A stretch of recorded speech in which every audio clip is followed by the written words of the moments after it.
எதுக்குங்க இந்த மாதிரிலாம் ட்ரெஸ் போடுறீங்க? Excuse me, yeah excuse. how dare you talk about my dress? அப்படின்னாங்க தப்பா கேட்டேன். ஜென்ரேஷன் காசை பிரேக் பண்ணி இப்படி அழகான பங்களா டீச்சர் ஆகும்போது அப்படியே அந்த காஸ்டியூம் ஸ்டைலே பிரேக் பண்ண வேண்டியதானே கேட்க வந்தேன். ஓ, இதா யூனிஃபார்ம். ரொம்ப கோவப்படுறீங்க. இங்க பாருங்க சாம். எங்க பாக்கம்? என் பேரு கரெக்டா சொல்றீங்க. ஆனா இவ்வளவு உங்க பேரே சொல்லாம சாட் பண்ணிட்டு இருக்கீங்க. கொஞ்சம் கூட மேனேஜ் இல்லைங்க உங்களுக்கு. இங்க பாருங்க, உங்க பொண்ணு, எனக்கு கல்யாணம். உங்களுக்கு இன்னும் கல்யாணம் ஆகல. உங்களோட அக்கா பொண்ணு, அதாவது என்னோட ஸ்டூடெண்ட் தப்பு பண்ணா அதை சரி பண்ணணும் நான் நினைச்சேன். அதை நீங்க தப்புன்னு சொல்ல முடியாது.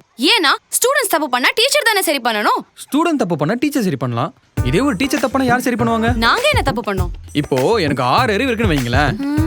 என் அக்கா பொண்ணுக்கு 3 அறிவு தான் இருக்கும். ஏன்னா சின்ன பொண்ணுல இப்பதான் வளர்ந்துட்டு இருக்கா. ஐயோ, இவனுக்கே 3 அறிவு தான் இருக்கும் போலயே. 3 அறிவு இருக்கிற சின்ன குழந்தைக்கு அவ அறிவு கட்டத 4 சப்ஜெக்ட படிச்சுட்டு சொன்னா அது தப்பு தானே? அதுக்கு தானே ஸ்கூலுக்கு வராங்க.